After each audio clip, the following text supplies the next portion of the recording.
Sir, இன்னைக்கு பாத்தீங்க அப்படின்னா விஜய் அவர்கள் கரூர் சம்பவத்துல பாதிக்கப்பட்ட குடும்பத்தினரை வரவழைச்சு பார்த்திருக்கிறாரு. இது எப்படி நீங்க பாக்குறீங்க?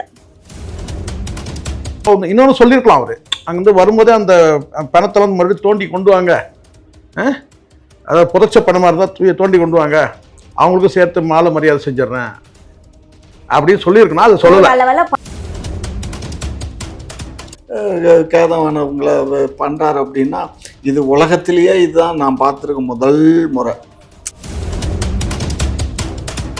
வந்து பார்த்தீங்கன்னா வந்து பாசிட்டிவாக பேசுகிறாங்க, நெகட்டிவாக பேசுகிறாங்க. ஏன் வந்து ஒரு மனிதனுக்கு இவ்வளோ வந்து ஹைப் கொடுக்கணும், ஏன் இவ்வளோ வந்து முக்கியத்துவம் கொடுக்கணும்னு எனக்கு புரியல. இப்போ நான் 2 ஊடகங்களை சொல்கிறேமா, அந்த 2 ஊடகங்களும் பண்ணுற 2ல் 3 ஊடகங்கள் இருக்குது. அவ்வளோ வந்து அட்ராசிட்டியாக இருக்குது. எதுக்குன்னா அப்படி ஒரு மியூசிக் கொடுக்குறீங்க? ஹார்ட் பீட் அடிக்கிற மாதிரி மியூசிக் கொடுக்குறானுங்க. என்ன வீட்டிலேருந்து பனையூர்லேருந்து கிளம்பிட்டாரு, அங்கே பீச்சில் போய் இறங்கி வெக்கமாடா உங்களுக்கு. அவன் போகிறத துக்கம் விசாரிக்க போகிறான், வந்து பார்த்தீங்கன்னா வந்து ஒரு குற்ற உணர்வோட போகிறான். சும்மா அந்த யூடியூப்ல உட்காந்து காசுக்காக பேசிட்டு இருக்கிறானுங்க பாருங்க. அந்த தாவைக்கால இருக்க தற்கொலைகள் அவனுக்கு உண்மை என்னன்னு தெரியும். ஜானுக்கு தெரியும், விஜய்க்கு தெரியும், குஷியானதுக்கு தெரியும், ஆதவர்ஜுனாக்கு தெரியும். திட்டமிட்டு இந்த இடத்துல வந்து பார்த்தா மற்ற எல்லாத்தையும் காட்சிப்படுத்தினாங்க. ஆனால் இந்த காட்சியை வந்து படத்துக்குள்ள கொண்டு வரணும், அவங்க டார்கெட். தனிப்பட்ட அறை, அவங்க ஹோட்டல் அறையில் தங்கியிருக்க அந்த அறையை காட்ட சொன்னோமா, இல்லை உங்க வீட்டோட இந்த பெட்ரூமை காட்ட சொன்னோமா? வேன் தானே, பயணிக்கிற வேன் தானே. இப்படி ஒரு குற்றச்சாட்டு வருது இல்லை? உள்ள என்ன இருந்தது காட்டுங்க, ஒரே ஒரு போட்டோ வெளியிடுங்க பார்க்கலாம். அதைத்தான் நான் வெளிப்படையா சொல்றேன். அவன் மாமா வேலை பார்க்கறான்னு சொல்றேன். ஒரு குடும்பம் செதறி போயிருக்கு, அதை பத்தி பேச மாட்டீங்க. அவன் நாளைக்கு முதலமைச்சர் ஆவானா ஆக மாட்டானான்னு பேசினீங்க. அவன் குடும்பத்திலவன் ஆகணும்னு பேசினீங்க. நான் பொறுக்கி பசங்க அதான் நான் சொல்றேன், ஜனநாயகன் படம் வராதுன்னு நான் சொல்றேன். ஆகாதுன்னு சொல்றீங்க நீங்க? நிச்சயமா ரிலீஸே ஆகாது.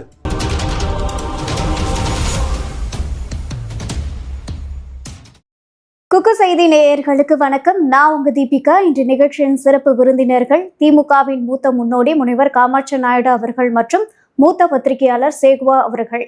இருவருக்கும் வணக்கம். வணக்கம் சார், இன்னைக்கு பாத்தீங்க அப்படின்னா விஜய் அவர்கள் கரூர் சம்பவத்துல பாதிக்கப்பட்ட குடும்பத்தினரை வரவழைச்சு பார்த்திருக்கிறாரு. இது எப்படி நீங்க பாக்குறீங்க? ஏதாவது செஞ்சாருன்னு சந்தோஷப்படுறேன். இதையாவது செஞ்சாரு. நிறைய பேர் குறை சொல்லிட்டு இருக்காங்க இல்லையா? என்ன பாதிக்கப்பட்ட நானும் வந்து நிறைய சொல்ல பரவாயில்லன்னு சொல்றேன். அதையாவது செஞ்சாரு. ஒரு 30 நாள் கழிச்சு நீங்க இங்க வந்துருங்க அப்படின்னு வந்து சொல்ல. 2வது இன்னொன்னு சொல்லியிருக்கலாம் அவரு. அங்கிருந்து வரும்போதே அந்த பணத்தெல்லாம் மறுபடியும் தோண்டி கொண்டு வாங்க, அதாவது புதைச்ச பணமா இருந்தால் தோண்டி கொண்டு வாங்க, அவங்களுக்கும் சேர்த்து மாலை மரியாதை செஞ்சிடறேன் அப்படின்னு சொல்லியிருக்கணும். அதை சொல்லல. பனையூருக்கு கொண்டுட்டு வராம சொல்லாம விட்டுட்டாரு. பனையூர் கூப்பிட்டாக்கா உங்களுக்கு வந்து அவர் வீட்டுக்கே கூப்பிட்டு வந்துடுறன்னு சொல்லுவீங்க, சரிங்களா? 2வது வீட்டுக்கே துக்கத்தில் இருக்கிறவங்க கொண்டு வந்து வீட்டில் கொண்டு வந்து வைக்கிறது சரியா இருக்குமா இல்லையா? அதோட வந்து இப்போ போராட்டம் பண்றவங்க துப்புரவு பணியாளர்களை கூப்பிட்டு வரலாம், இல்லை மற்றவர்கள் வந்து வெள்ளத்தில் பாதிக்கப்பட்டவங்களோட கூப்பிட்டு வந்து செய்ய முடியும். பட் இவங்கெல்லாம் வந்து பார்த்தீங்கன்னா ஏழை வீட்டிலேருந்து வராங்கல்ல, அவங்க கொண்டு வந்து வீட்டில் வைக்கிறது சரியா இருக்குதுல்ல அப்படின்னு அவர் யோசிச்சிருக்கலாம், சரிங்களா? அவங்கள பார்த்த உடனே அவர் அப்படியே கண்ணீர் மல்க. அதெல்லாம் ஒரு நடிகனுக்கு சொல்லி தரணுமா? என்னமா இதெல்லாம் ஒரு நடிகனுக்கு சொல்லி தரணுமா? இதெல்லாம் அவ்வளோ இருந்தாக்கா இவ்வளோ நாள் காத்திருக்க வேண்டிய அவசியம் இல்லையே. 30 நாள் வரைக்கும் கசப்பு கலக்கிற வரைக்கும். கசப்புனா உங்களுக்கு தெரியுமா என்னென்ன? ஐயாவுக்கு தெரியும், ஐயாவுக்கு தெரியும் கசப்புனா என்னென்ன. 16ஆம் நாள் வந்து முடிஞ்சிச்சுன்னா அந்த துக்கம் முடிஞ்ச பிறகு கசப்பு கலப்பாங்க. கசப்புன்றது கறி மீன் இந்த ஆக்கி சாப்பிடாங்க. ஸோ அதெல்லாம் அந்த 16 நாள் முடிஞ்சிச்சு இல்லையா, எல்லாம் கசப்பெல்லாம் கலந்த பிறகு அதுக்கப்புறம் இப்போ வர வச்சு பார்க்குறாரு. சார், இதை பற்றி உங்களோட கருத்து? இல்லை, அவர் விஜய் வந்து அங்கே போனால் அவருக்கு பாதுகாப்பு கொடுக்க முடியலை அப்படி இப்படின்னெல்லாம் வந்து பீத்திக்கிட்டு இருந்தாங்க. ஆனால் வந்து கவர்மெண்ட்டு அவங்களுக்கு நாங்கள் பாதுகாப்பு கொடுக்கறதுக்கு தயாராக இருக்கோம் அப்படின்னு காவல்துறை எஸ்பியும் கலெக்டருமே சொன்னாங்க. அதுக்கப்புறம் நிறைய மண்டபங்கள் பார்த்தாங்க. அது இந்த மண்டபங்கள்லாம் அடித்து நொறுக்கிடுவானுங்க அப்படிங்கிற எண்ணத்தில் மண்டபங்கள் கொடுக்க மாட்டேன்ட்டாங்க. கொடுக்குறேன்னு சொன்ன மண்டபங்கள் கூட கொடுக்க மறுத்துட்டாங்க. ஏன்னா கூட்டம் வந்துச்சுன்னா அடித்து நொறுக்கிட்டானுங்கன்னா நம்ம மண்டபம் கெட்டு போயிடும் அப்படின்னு கொடுக்கல. வேறு வழி இல்லை, பாவம். அவர் என்ன செய்வார்? அவரும் மனுஷன் தானே. சரியா? ஆனா நயினார் நாகேந்திரன் அவர்கள் வந்து சொல்றாரு, விஜய் அவர்கள் கரூருக்கு போனா அவரோட உயிருக்கு என்ன உத்தரவாதம் அப்படின்னு சொல்லி கேக்குறாரு. ஏன் இவர் ஒன்றிய அரசு தான் அவருக்கு ஒய் பாதுகாப்பா ஏதோ Z ஒய் பாதுகாப்பு, பிரிவு ஒய் பாதுகாப்பு. பிரிவு பாதுகாப்பு கொடுத்துருக்கேன். அப்போ அந்த பாதுகாப்பு பேரில் திரு நயினார் நாகேந்திரனுக்கு நம்பிக்கை இல்லையா? ஏன்னா விஜய் அவர்களுக்காக அதாவது ஏதாவது பண்றதுக்காகவே சில பேர் இருப்பாங்க, ஸோ அவங்களெல்லாம் நம்மளால தடுக்க முடியாது அப்படின்ற மாதிரி அவர் சொல்றாரு. அப்போ காஷ்மீரில் பாதிக்கப்பட்ட போது பாகிஸ்தான்காரன் படையெடுத்த போது அப்போ இந்த இராணுவ வீரர்கள்லாம் வந்து அவங்கெல்லாம் இராணுவ வீரர்கள் தானே, ஒய் பாதுகாப்பில் இருக்கவங்க. அவங்க அப்போ பாதுகாப்பு கொடுக்காம நாட்டை காப்பாற்றாமல் விட்டுட்டாங்களா? அப்போ இப்போ இவருக்கு வந்து பாதுகாப்பு கொடுக்காம போயிடுவாங்களா? இது தவிர தமிழ்நாடு காவல்துறை எல்லாம் இருக்குல்ல, யாரையுமே நம்பலையா? அப்போ இவர் ஒரு ஊரில் இருந்து இவரே ஏற்கனவே ரவுடின்னு தான் சொல்லுவாங்க பண்ணையார். ஏன் இந்த இவரே வேணால் அங்கேருந்து ஒரு குரூப்பை இறக்க வேண்டியது தானே? திருநெல்வேலி பண்ணையார், திருநெல்வேலியில் தான் நிறைய அட்டு பண்ணுற ஆட்கள்லாம் நிறைய இருக்கானுங்கள்ல, கொண்டு வந்து பாதுகாப்பு போட வேண்டியது தானே. சார், இதுல இன்னொரு கேள்வி என்ன எழும்புது அப்படின்னா, விஜய் அவர்கள் ஏன் நேர்ல போய் சந்திக்காம ஒரு இடத்துக்கு அவங்கள கொண்டு வர வச்சு சந்திக்கிறாரு? இதுக்கான பின்னணி என்னன்னு நினைக்கிறீங்க நீங்க? பாதுகாப்பு கருதிதாம்மா. அதாவது பாதுகாப்பு கருதினா இப்போ ஒரு பாதிக்கப்பட்டவங்க ஒரு வீட்டுக்கு இவர் போகிறாருன்னு வச்சுக்கோங்க. அப்போ வர வேண்டான்னு எவ்வளோ தான் தடுத்தாலும் காவல்துறை பண்ணாலும் அங்கே ஒரு பெரிய அசம்பாவிதங்கள் நடக்கத்தானே செய்யும். ஏன்னா இவர் ஒரு சினிமா நடிகருமா. இப்போ நீங்களோ நானோ இல்லை சேக்குவாராவோ போனாக்க யாரும் இது கண்டுக்க போகிறது இல்லை, புரியுதா? அவர் ஒரு நடிகர், உச்சபட்ச நடிகர். அவர் போகும்போது அவருக்குன்னு ஒரு கூட்டம், அவருக்குன்னு ஒரு அதான் சொல்லுவார், இவர் கூட சொல்லுவார் நம்ம மாப்பிள்ளை சீமான், அணில் குஞ்சுகள்னு. அது மாதிரி அதுகளுக்கு பயம் அறியாது, சிறு குழந்தைகளுக்கு பயம் அறியாது. அதுக்கு பாட்டுக்கு வந்து காவல்துறை தடுத்தா கூட இது பண்ணுவான். இது ஒரு வழியாக வந்து இந்த அரசாங்கத்துக்கு இது பாதுகாப்பு. ஏன்னு கேட்டிங்கன்னா, இவர் அங்கே போனார், நாங்கள் பாதுகாப்பு கொடுத்து எவனா லத்தி சார்ஜ் பண்ணால் உடனே பாரு இந்த மாதிரி நாங்கள் போனோம் எங்களை வந்து லத்தி சார்ஜ் பண்ணிட்டான்னா அது ஒரு கெட்ட பேர் வந்திருக்கும். அதை கெட்ட பேர் தவிர்த்திருக்காரு. அந்த அளவுக்கு நான் அவரை பாராட்டுறேன். அப்ப இது நல்ல விஷயம் தான் அப்படின்னு சொல்றீங்க? நல்ல விஷயம்தான். ஆனால் இதை வந்து ரொம்ப ஓவர். 7 ஸ்டார் ஹோட்டலில் கூப்பிட்டு வந்து நேற்றே நைட்டு வர வச்சு 33 குடும்பங்களை அங்கேயே தங்க வச்சு விருந்தெல்லாம் வச்சு அதுக்கப்புறம் என்னென்ன உங்களுடைய பயோடேட்டா, இப்போ பயோடேட்டாலாம் கலெக்ட் பண்ணிட்டு இருக்காருமா. உங்கள் இந்த ரூபாயை வச்சு என்ன பண்ணியிருக்கீங்க, வேறு என்ன இருக்குது, உங்கள் குடும்பத்தில் யார் படிச்சிருக்கா, யார் படிக்கலை, எத்தனை பிள்ளைகள் இருக்குது, என்ன தொழில் பண்ணுறீங்கிற பயோடேட்டாலாம் கேட்குறாராம். கேட்டு அந்த குடும்பங்களுக்கு உதவி பண்ணுறதுக்கு இன்னும் அந்த 20 லட்சத்துக்கு மேலேயும் அதை வச்சு வேறு ஏதாவது தொழில் பண்ணுறதுக்கு மேற்கொண்டு ஏதாவது பண்ணலாமான்னு நினைக்கிறாரு. அதெல்லாம் நல்ல விஷயங்கள் தான், அதெல்லாம் வந்து நம்ம தவறுன்னு சொல்ல இயலாது. பட் அவருடைய தகுதி வந்து 7 ஸ்டார் ஹோட்டலில் கூப்பிட்டு கேதவானவங்களை பண்ணுறாரு அப்படின்னா, இது உலகத்திலேயே இதுதான் நான் பார்த்துருக்க முதல் முறை. இப்போ ஒன்றும் இல்லை, பாதிக்கப்பட்டவங்களை வந்து இவர் வீட்டுக்கு கூப்பிட்டு அது 30 முடிஞ்சு போச்சு இல்லை, 30 முடிஞ்சிருச்சு, தான் வீட்டுக்கு கூப்பிட்டு பேசியிருந்தா கூட பரவாயில்ல. அது 5 ஸ்டார் ஹோட்டலில். அது எங்கே? இப்போ சென்னையில் இல்லைடா, நடந்த மகாபலிபுரத்தில். அப்போ ஒரு ஒரு டூரிஸ்ட் ஸ்பாட்டில் ஒரு ஹோட்டலுக்கு கூப்பிட்டு பண்ணுறாருன்னா அது வந்து தான் வந்து ஒரு நடிகன் அப்படிங்கிறத நிரூபிச்சிட்டார் அவர். அது பரவாயில்ல. 2வது கண்ணீர் மல்க நானும் பார்த்தேன், டிவி சீரியலில் டிவிலெலாம் வந்துச்சு. கண்ணீர் மல்கன்னாரு எனக்கு. ஏன்னா பொதுவாகவே கிளிசரின் போடாமல் இறப்ப இவர் அழுவாருன்னு நான் கேள்விப்பட்டிருக்கேன். ஷார்ட் எடுக்கும்போதே ஏதாவது சோகமான சீன்னா இவரே பலன்னு கண்ணீர் விடுவார்னு. ஆனால் எனக்கு இதை பார்க்கும்போது அப்படி தெரியல, ஏதோ கிளிசரின் போட்ட மாதிரி தெரியுது. என்ன சார் நினைக்கிறீங்க நீங்கள்? இல்லை, நடிகனுக்கு வந்து சொல்லித்தரணுமா? இல்லை, இது இயற்கையாக நான் என்ன சொல்கிறேன்னா, இது வந்து நீங்கள் ஒரு வாரத்தில் இல்லை 4 நாளில் இந்த சந்திப்புனா அதை நம்ப முடியும் எல்லாருமே. பொதுவாகவே வந்து ஒரு துக்கம்ன்றது வந்து ஒரு பொதுவாக நான் சொல்கிறேன், ஒரு பொதுவான கருத்தை சொல்கிறீங்கன்னா, யார் இறந்தாலும் குடும்பத்தில் இருக்கிறவங்க உறவுகள் யார் இருந்தாலும் அதிகபட்சம் 1 நாள் அல்லது 2 நாளைக்கு மேலே அதுக்கப்புறம் பார்த்தீங்கன்னா பசிக்க ஆரம்பிச்சிடும் முதல்ல. ஏன் அன்றைக்கி வந்து பார்த்தீங்கன்னா வந்து ஒரு துக்கம் நடந்துச்சுன்னா அன்றைக்கி முழுக்க யாரும் சாப்பிட மாட்டாங்க. போய் எல்லாத்தையும் அடக்கம் பண்ணிட்டு வந்த பிறகு ஏன் எல்லாருக்கும் உட்கார வச்சு சாப்பாடு போடுறாங்கன்னு தெரியுங்களா? அது வந்து கேட்டால் அன்றைக்கி அப்போ வந்து பார்த்தீங்கன்னா பசி அது கூட இருக்கிறவங்க, என் கொல்லி போட்ட நபருக்கு கூட அந்த பசி இருக்கும். அப்படியே இல்லை ரொம்ப பாசம் கட்டினா 1 நாள். நம்ம இயற்கையே நம்மளை வந்து அப்படி தான் படைச்சிருக்கு. நீங்கள் கடவுள் சொல்லுவீங்கள்ல, நான் இயற்கையை சொல்கிறேன். இயற்கையே நமக்கு என்னென்னு கேட்டால் 1 நாளுக்கு மேலே வந்து பசிக்க ஆரம்பிச்சிடும். ஸோ பசி வந்தவொடனே கேட்டால் துக்கம் மறந்துடும். இது உண்மை இது. அதுக்கப்புறம் அந்த வருத்தம், அந்த கவலை இருக்காதான்னு கேட்டினா, வருத்தம் கவலை வேற, துக்கம் வேற. சரிங்களா? ஒவ்வொன்றுத்துக்கும் அர்த்தம் தனித்தனியா. வருத்தம், கவலை, துக்கம் சின்ன சின்ன வித்தியாசம் இருக்கும். ஸோ அந்த துக்கம் மனசுக்குள்ள இருக்கும். அப்படிங்களா சொல்றது?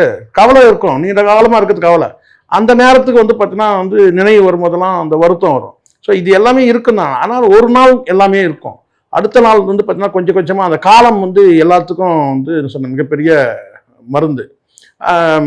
எல்லா காலம் எல்லாத்தையும் மாற்றக்கூடியது. அந்த அளவுக்கு வலிமையானது. அப்படி இருக்கும்போது ஒரு குறிப்பிட்ட கால அவகாசம் தாண்டி அந்தந்த காலகட்டத்தில் நீங்கள் அந்த உதவி செஞ்சீங்கன்னா அதுக்கான அந்த மரியாதை கூட இருக்கும். சரிங்களா? நீங்கள் பணம் கொடுத்து, இப்போ நான் என்ன கேட்குறேன், நீங்கள் உங்ககிட்ட ஒரு சரியான ஒரு உண்மையிலே ஒரு வருத்தம்னாக்கா, அரசு எப்போ அந்த நிதி கொடுத்ததோ அதுலேருந்து ஒரு வார காலத்துக்குள்ளே நீங்கள் அந்த நிதியை கொடுத்துட்ருக்கணும். அந்த நிதியை கொடுக்காம பார்த்தீங்கன்னா, நான் எனக்கு நீதிமன்றம் அனுமதி கொடுக்கல, அது கொடுக்கல, இது கொடுக்கல, நீங்கள் இழுத்துட்டே வந்தீங்க காலம் தான். ஒரு கட்டத்துக்கு மேலே ப்ரெஷர் அதிகமான உடனே நீங்கள் என்ன செஞ்சிட்டீங்கன்னா, எல்லாரும் கேள்வி கேட்க ஆரம்பிச்ச பிறகு நீங்கள் சொன்னால் நீங்கள் அமௌண்ட் அந்த 20 லட்சமே மக்கள் முன் வச்சதுக்கு அப்புறம் தான் மக்களே எப்போ நீங்கள் தருவாரா தரமாட்டாரான்ற அந்த கேள்விகள் வந்த போது அது கேட்டால் நமக்கு ரிவர்ஸ் ஆகிட போகுதுன்றதுனால நான் செஞ்சுட்டாரு, அதை கொடுத்துட்டாரு. அதுக்கப்புறம் நீங்கள் சந்திக்கணுன்ற இந்த முடிவு கூட கிட்டத்தட்ட ஒரு வார காலத்துக்கு பிறகு தான் நீங்கள் சந்திக்கணும்னு முடிவு எடுக்கிறீங்க. ஸோ இந்த சந்திக்கிற முடிவு கூட பார்த்தீங்கன்னா மண்டபத்திலேயே அங்கேயாங்க இதெல்லாமா மண்டபம் கொடுக்கல, அது கொடுக்கலன்றதெல்லாம் வேற. நீங்கள் சந்திக்கணும்னு சொன்னால் ஒரு 4 குடும்பத்தை கூட நீங்கள் பார்த்தீங்கன்னா இங்கேருந்து போய் நீங்கள் சந்திக்கலாம். உங்களுக்கு அந்த மண்ணை மிதிப்பதற்கு ஒரு குற்ற உணர்வு, அச்சம், அதோட வெளிப்பாடு தானே எஸ்ஏசி பேசவும் சொல்கிறாரு. ஏன் பயப்படுற, நீ ஏன் ஜிஎன்னு சொல்லி எதனால் பேசுகிறாரு? அவருக்கு அந்த தகவல் வந்ததுனால தான் பயப்படாதுன்னு சொல்கிறாரு. கண்டிப்பாக. இல்லைன்னா அந்த வார்த்தை எதுக்கு வரணும்? சார், இப்போ சீமான் அவர்கள்கிட்ட இந்த கேள்வி கேட்குறாங்க, விஜய் அவர்கள் கரூர் மக்களை சந்திக்கலையே, இதை பற்றி உங்களோட கருத்து என்ன அப்படின்னா, சந்திக்கிறதும் சந்திக்காததும் அவரோட விருப்பம். கிட்டத்தட்ட இந்த விஷயம் நடந்து 1.5 மாதம் 1 மாதத்துக்கு மேலே ஆயிடுச்சு, ஏன் இன்னும் இதையே போட்டு பேசிட்டு இருக்கீங்க, பேசுறதுக்கு நிறைய விஷயம் இருக்கு அப்படின்ற மாதிரி சொல்றாரு. தொடர்ந்து 1 மாசமா ஏன் இந்த விஷயத்த எல்லாரும் பேசிட்டே? உண்மைதாம்மா அவர் சொல்றது. நான் உண்மையிலேயே அவர் சொல்றது சரியான கருத்து. ஏன்னா முழுக்க மீடியாக்கள் எல்லாமே இதை ஒன்று பார்த்தீங்கன்னா பாசிட்டிவாக பேசுகிறாங்க, நெகட்டிவாக பேசுகிறாங்க. ஏன் ஒரு மனிதனுக்கு இவ்வளோ ஹைப் கொடுக்கணும், ஏன் இவ்வளோ முக்கியத்துவம் கொடுக்கணும்னு எனக்கு புரியல. ஏன்னா நாட்டில் விவாதிக்கக்கூடிய விஷயங்கள் நிறைய இருக்குது. இன்னைக்கு விவசாயிகள் பிரச்சனை, பெரிய பிரச்சனை ஓடிட்டுருக்கு. அதை தாண்டி இன்னும் பல விதமான பிரச்சனைகள் ஓடிட்டு இருக்கும்போது இப்போ இதை எதுக்கு குறிப்பிட்டு இதை எடுத்து இது இவர் விஜய் போய் அந்த மக்களை சந்திப்பாரா? அதுவும் சில மீடியாக்கள் அதுவும் குறிப்பாக நான் சொல்கிறது, இந்த யூடியூப்களாவது நியாயத்தை பேசுகிறாங்க. நியாயத்தை, நியூட்ரல்லாம் கிடையாது, நியாயத்தை பேசுகிறாங்க. ஆனால் இந்த மெயின் ஸ்ட்ரீம் ஊடகங்கள் இருக்குது பாருங்க, அவங்க கொடுக்குற மியூசிக்கே பார்த்தீங்கன்னா, ஒரு சில மியூசிக் பார்க்குறேன் நான், தற்போதைய செய்தின்னு கொடுக்குறான் இல்லையா, அந்த வெறும் இந்த ரீடிங்ஸ் மட்டும் லெட்டர்ஸ் மட்டும் கொடுத்துட்டு பிரேக்கிங் சொல்லிட்டு அந்த பிரேக்கிங் நியூஸ் கொடுக்குறப்ப அந்த மியூசிக்கை பார்த்தீங்கன்னா ஏன்டா இப்படி பண்ணுறீங்க? அவன் ஏற்கனவே அந்த மக்கள் துக்கத்தில் இருக்காங்க. அன்னைக்கெல்லாம் நீங்கள் போட்டு காட்டினீங்க. நீங்களே பார்த்தீங்கன்னா அவர் கேரவனில் ஏறிட்டாரு, அங்கே போய் இறங்கிட்டாரு, வேனில் பார்த்தீங்கன்னா ஏர்போர்ட்டுக்கு போயிட்டாரு, அங்கே இறங்கிட்டாரு, மக்களை பார்த்தீங்கன்னா இத்தனை மணிக்கு போகிறாரு, இப்படி போட்டு அந்த மக்களை இன்னும் கொஞ்சம் ஆர்வத்தை தூண்டி தான் இந்த ஊடகங்களும் நான் கண்டிப்பாக சொல்லுவேன், இந்த மாதிரி பிரேக்கிங் நியூஸ் போட்ட அந்த ஊடகங்கள் எல்லாமே இந்த மக்களை ஒரு வகையில் கேட்டால் கவர்ந்து இழுத்து அந்த கூட்டத்தை கொண்டு போய் அங்கே சேர்த்துறதுக்கு இந்த மெயின் ஸ்ட்ரீம் மீடியாக்கெல்லாம் ஒரு காரணம் நான் சொல்வேன். அந்த அளவுக்கு பிரேக்கிங் நியூஸ். இப்போ அதே மியூசிக்கு அதே இது பார்த்தா மீண்டும் பார்த்தீங்கன்னா பார்த்தீங்கன்னா குறிப்பாக நான் 2 ஊடகங்களை சொல்கிறேமா, அந்த 2 ஊடகங்களும் பண்ணுற 2ல் 3 ஊடகங்கள் இருக்குது. அவ்வளோ அட்ராசிட்டியாக இருக்குது. எதுக்குன்னா அப்படி ஒரு மியூசிக் கொடுக்குறீங்க? ஹார்ட் பீட் அடிக்கிற மாதிரி மியூசிக் கொடுக்குறானுங்க. என்ன வீட்டிலேருந்து பனையூர்லேருந்து கிளம்பிட்டாரு, அங்கே பீச்சில் போய் இறங்கி வெக்கமாடா உங்களுக்கு? அவன் போகிற துக்கம் விசாரிக்க போகிறான், பார்த்தீங்கன்னா ஒரு குற்ற உணர்வோட போகிறான். அதுதான் உண்மை. சில பேர் சொல்கிறாங்கன்னு கேட்டால் அந்த கரூர் மக்களுக்கு பார்த்தீங்கன்னா இவர் மேலே எந்த வருத்தமும் இல்லை, சில பெரிய மூர்த்த ஊடகவியெல்லாம் பேசிட்டு இருக்கிறான். நான் கேட்குறேன், உங்களெல்லாம் எந்த எதால் அடிக்கிறதுன்னு கூட தெரியல. ஏன்னா அந்த மாதிரி அந்த மக்களுக்கு பார்த்தீங்கன்னா அவங்க அமைதியாக இருக்கிறதுக்கு காரணம் யாரையுமே குறை சொல்லவே இல்லை. ஏன் இன்னும் சொல்ல போனால் ஒரு படி மேலே பார்த்தீங்கன்னா விஜயும் குறை சொல்லவே இல்லை, அரசையும் குறை சொல்லவே இல்லை. காரணம் என்னன்னா அவனே ஒரு குற்ற உணர்வோடு இருக்கிறான். அந்த 27,000 பேர் அதை கூடினது சாதாரண கூட்டம் கிடையாது. அந்த மாவட்டத்தில் இப்போ ஒரு பெரும் பகுதி என்னன்னு கேட்டிங்கன்னா பெரும்பகுதி இல்லை, கிட்டத்தட்ட 3/4 பேர் அங்கே கூடிட்டான். சரிங்களா? அந்த நான் சொல்ல அந்த பகுதியில் சுற்றுவட்டார அப்போ அவனுக்கு ஒரு குற்ற உணர்வு இருக்குது. எங்கேயோ ஒரு குக்கிராமத்தில் வேணா இருக்கிறவன் வேணா தப்பிச்சிருக்கலாம். யாரெல்லாம் வாகன வசதி இருக்கு வர அந்த வேலுசாமி வர முடியுமோ அவெல்லாம் வந்துட்டான். மாலை நேரத்தில் முழுக்க வந்து பார்த்தீங்கன்னா சுற்று வட்டார மாவட்டங்களே வந்து பெரும் கூட்டமாயிடுச்சு. ஒரு குற்ற உணர்வோட காரணம் என்னன்னா, ஒன்று நம்ம ஏன் அங்கே போகணும், ரெண்டாவது நம்ம மிதிச்சோமே உயிரோடு இருக்கிறானா இல்லையா. எல்லாம் ஏன்னா கிட்டத்தட்ட 100 பேர் இறந்து 100 பேருமா 100 பேர் நான் 41 பேர் இறந்துருக்கிறான்னா மீதி இருக்கிறவங்களாம் வந்து கை கால் உடைஞ்சவெல்லாம் இருக்கிறான். சரியா? அப்போ வந்து நம்ம அந்த இடத்துல வந்து அவங்களுக்கே ஒரு உள்ளுணர்வு என்னன்னு கேட்டால் குறைஞ்சபட்சம் ஒரு 1000 பேருக்கு இல்லை ஒரு 2000 பேருக்கு நம்ம மிதிச்சோமே 41 பேர் இறந்தே போறான்னு சொன்னா ஒரு 50 பேர் காயப்படுறான்னு சொன்னா மிதிச்சவன் வந்து பார்த்தீங்கன்னா 100 பேர் கிட்டத்தட்டனா மிதிச்சவன் கிட்டத்தட்ட ஒரு 1000 பேர் 2000 பேர் இருப்பான்ல. அவெல்லாம் ஒரு குற்ற உணர்வு இருக்கும்ல. ஐயோ நம்ம மிதிச்சோமே அவங்க உயிரோட இருக்கிறானா செத்துட்டானா நம்மள தானே வந்து ஒரு காரணம் ஆயிட்டோம் அப்படின்ற ஒரு எண்ணம் இருக்கும்ல. அதுதான் கேட்டா அங்க இருக்கிற மக்களும் போய் ஏங்க இந்த துக்க நிகழ்ச்சி இதுல ஏங்க நம்ம போகணும் அப்படிதான் சொல்ல முடியுமே தவிர ஏன் வந்து விஜய் வந்து எங்களெல்லாம் வந்து இது மாதிரி பண்ணிட்டான் அப்படின்னு சொல்ல முடியுமா? அவங்களுக்கு தெரியாது. உண்மை என்ன, அந்த வாகனத்தை வந்து மையப்படுத்தினாங்க. அந்த மையப்படுத்தினால்தான் எனக்கு தெரிஞ்சு ஒரு அரசியல் கட்சி தலைவர்களே ஒரே ஒருத்தர் தான் கரெக்டா பேசினார், ஏசி சண்முகம். அவர் மட்டும்தான் கரெக்டா சொன்னார். அங்க நடந்த நிகழ்வை பார்த்துட்டு இதுக்கு வந்து சிபிஐ கூட விசாரணைக்கு தேவையே இல்லை, அங்க எதனால ஏற்பட்டதுன்னா அங்க அந்த நெருக்கடி ஏற்பட்டதுன்னா அந்த வாகனத்தை கொண்டு போய் மையப்படுத்துற அந்த நடவடிக்கை எடுத்ததுனாலதான் அங்க தள்ளுமுள் வந்து வந்தையா நின்னையா ஓரமா நின்னையா எங்க இருக்கிற மக்களை கை காமிச்சா போயிட போறாங்க. அந்த வாகனத்தை மையப்படுத்துறதுக்கு காரணம் ஷூட்டிங் வசதிக்காக பண்ணாங்க. எதுக்காக ஷூட்டிங் எடுத்தாங்க? ஜனநாயகன் படத்துல அதை பயன்படுத்துறதுக்காக பண்ணாங்க. இது உண்மை. எதுவும் பண்ணல அப்படின்ற மாதிரி யாரும் சொல்லல. யார் சொன்னாங்க பண்ணலன்னு? யார் சொன்னாங்க? இது வரைக்கும் விஜய் தரப்புல யாராவது சொன்னாங்களா? அதுல இருக்க அன்னைக்கு அந்த 5 பேர் இருக்கிறாங்கல்ல, அந்த 5 பேர்ல யாராவது ஒருத்தர் சொல்லுங்க. அந்த புஷியானதா இருக்கட்டும், ஆதவர்ஜனா இருக்கட்டும், வந்து நிர்மல் குமாரா இருக்கட்டும், விஜயா இருக்கட்டும், யாராவது ஒருத்தர் வந்து பாத்தீங்கன்னா சொல்லுங்க கேட்டா இல்ல அந்த மாதிரி ஷூட்டிங் எடுக்கிற எண்ணம்லாம் அந்த மாதிரி இல்ல, பொய்யான தகவல் சொல்லுவாங்களா? இது வரைக்கும் சொன்னாங்களா? சொல்லவே இல்லை. மற்ற வந்து முட்டு கொடுக்குற அந்த மீடியாக்கள் தான், அந்த யூடியூப்ல இருக்கிறவங்க மற்ற மீடியாக்கள் தான் என்ன சொல்றாங்கன்னா அப்படிலாம் ஒன்றும் இல்லாது. யாராவது மறுத்தாங்களா? ஏன் ஒரு வதந்தியா கூட சொல்றதா வச்சுப்போமா, எச் வினோத் அது உள்ள இருந்தாரு அப்படின்னு சொன்னாங்க. நான் இல்ல அவர் சொன்னாரா? நான் அந்த வந்து கேரவனுக்குள்ள நான் இல்லைங்க சொன்னாரா? சொல்லல. யார் மேலாம் குற்றம் அவங்களாம் பேசாம வந்து பாத்தீங்கன்னா மொத்த எக்ஸ்ட்ரா ஃபிட்டிங் எல்லாம் பேசிட்டு பார்க்கணும் இல்லையா? அங்க வந்து அவங்க இருந்திருக்காங்க அப்படின்றதுக்கான ப்ரூஃபும் இல்லன்னு சொல்றதுக்கான இந்த இருந்தீங்கன்னு சொல்லிட்டு பேசுறாங்கன்னு வச்சுக்கோமா. ஷூட்டிங் நடந்தது உண்மை. ஷூட்டிங்காக வந்து பாத்தீங்கன்னா வந்து அந்த 63 ட்ரோன் கேமரா இருந்தது, இதெல்லாம் உண்மைதான். உள்ள வந்து பாத்தீங்கன்னா வந்து ஜெகதீஷ் பழனிசாமி அந்த படத்தோட கோ ப்ரொடியூசர் இணை. நாங்கெல்லாம் சும்மாலாம் போற போக்கெல்லாம் அடிக்கல. இந்த பொறுக்கி பசங்களுக்கெல்லாம் இப்படி பேசிட்டு இருக்கிறானுங்க. நான் வந்து இருக்கிற விஷயத்த நான் சொல்றேன். நடிகைகள் உள்ள இருந்தாங்களா இல்லையான்னு தெரியாது. காரணம் கேட்டீங்கன்னா இருந்திருக்கலாம். காரணம் கேட்டீங்கன்னா இவர் வந்து பல நடிகைகளுக்கு வந்து இவர் வந்து பிஆர்ஓ இருக்கிறாரு. விஜய்க்கு இவர் தான் வந்து பார்த்தீங்கன்னா மேனேஜர். ரியாஸ் வந்து பிஆர்ஓ, ஆனா இவர் வந்து பார்த்தீங்கன்னா பர்சனல் மேனேஜரா இருந்திருக்கிறாரு, கோ ப்ரொடியூசர், விஜயோட பினாமி. இன்னும் சொல்ல முடியும். அப்ப அவரே சொல்றாரு உள்ள இருந்தாருக்கு வந்து சாட்சியா தான் விஜய் சொல்றாரு, ஜெகதீஷ் ஆம்புலன்ஸ் போன் பண்ணுங்கன்னு சொல்றாரு. ஏன் ஆதரவு சொல்லவே இல்லை? இப்ப புரியுதுங்களா? சும்மாலாம் கிடையாது. யாரும் வந்து சும்மா போற போகலாம் இல்லை, இதெல்லாம் நடந்தது. அப்ப யார் இல்லைன்னு சொல்லணும். அந்த மாதிரி நடக்கலைங்க. ஷூட்டிங் சொன்னதெல்லாம் வந்து அதெல்லாம் பொய்ங்க, அதெல்லாம் வதந்திங்க. சொல்லணுமா இல்லையா? அது மாதிரி இது வரைக்கும் யாரும் சொல்லவே இல்லை. குற்றச்சாட்டு தான் மறுக்கணும். நீங்க மறுக்கிற இடத்துல நீங்க இல்லை. காரணம் என்னன்னா உண்மையும் அதுதான். ஜனநாயகன் படத்துல இந்த காட்சியெல்லாம் இப்போ இந்த படம் ரிலீஸ் ஆக போகுது, இந்த காட்சிகள் இடம் பெற்றிருந்தா என்ன மாதிரியான ஒரு இம்பாக்டை கிரியேட் பண்ணும்? அதுதான் ஒரு அலை வீசி இருக்கும்ல. கண்டிப்பா இப்போ அலை வந்து வேற வந்து ஒரு பேரலை வீசி இருக்கும். இந்த காட்சியெல்லாம் வந்து பயன்படுத்தியிருந்தாங்கன்னா உள்ள படத்துல அது எத்தனை டைமென்ஷன்ல காட்டியிருப்பாங்க. அங்க ரியாலிட்டின்னு ஒன்று இருக்குமா, நல்லா புரிஞ்சுங்க. ஒரு கும்பலை வந்து காட்டி வந்து செயற்கையா வந்து ஏற்படுத்துறதுக்கும், செயற்கையாக நீங்கள் பார்த்துருப்பீங்க, ஜென்டில்மேன் படத்தில் பார்த்துருப்பீங்க, இன்னும் சில படங்களை வந்து மக்கள் கூடி இருக்கிற மாதிரி இருக்கிற அதெல்லாம் வந்து செயற்கையாக வந்து நான் சினிமாவுக்காக ஏற்படுத்தப்படுற ஒரு கூட்டம்.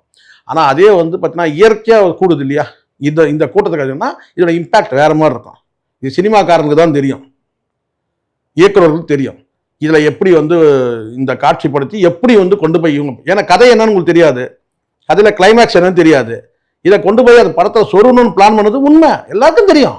மறுக்க சொல்லுங்க பார்க்கலாம். சும்மா அந்த யூடியூப்ல உட்காந்து காசுக்காக பேசிட்டு இருக்கிறானுங்க பாருங்க.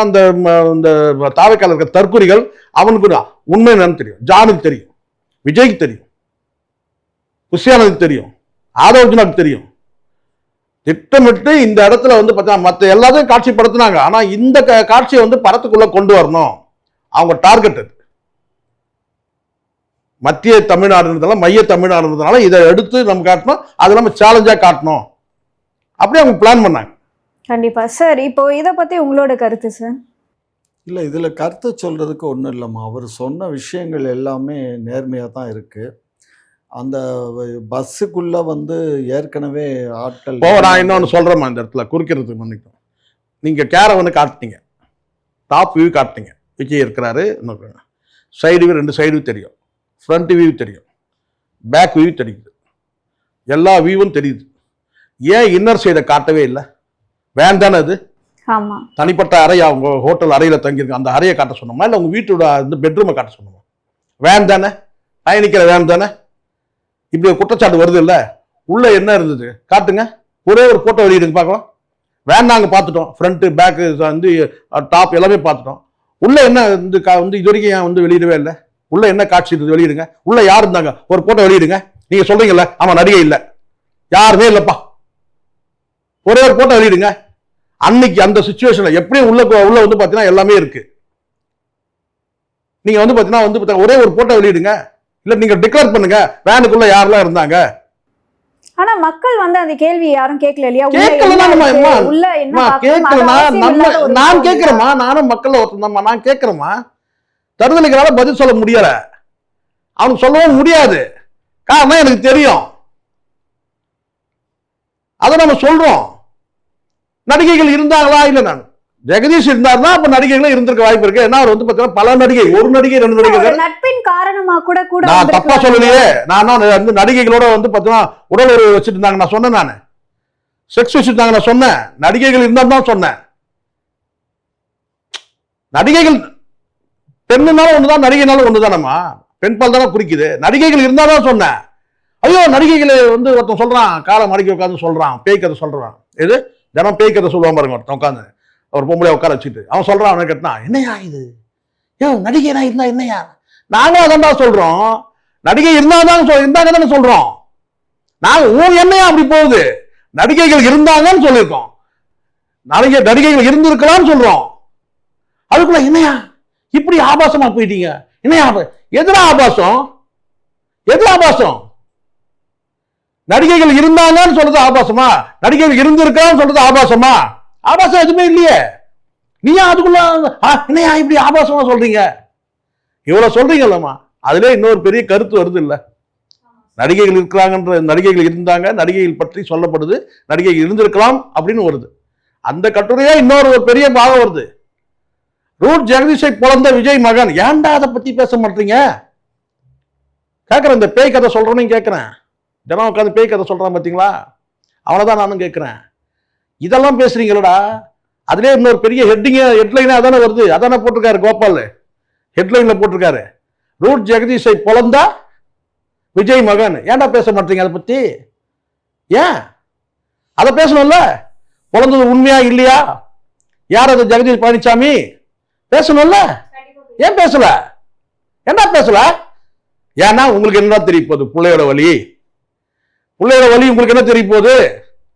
நீ பிள்ளைய விட்டுட்டு பொண்டாட்டி விட்டு நடுவோட்டை விட்டு வந்தவன், அவன் முன்னாடி உட்கார்ந்து இருக்கிறவன் வந்து பாத்தீங்கன்னா அவளும் பிள்ளைய விட்டு வந்தவன். உங்களுக்கு எங்கடா பிள்ளையோட வலி தெரியும்?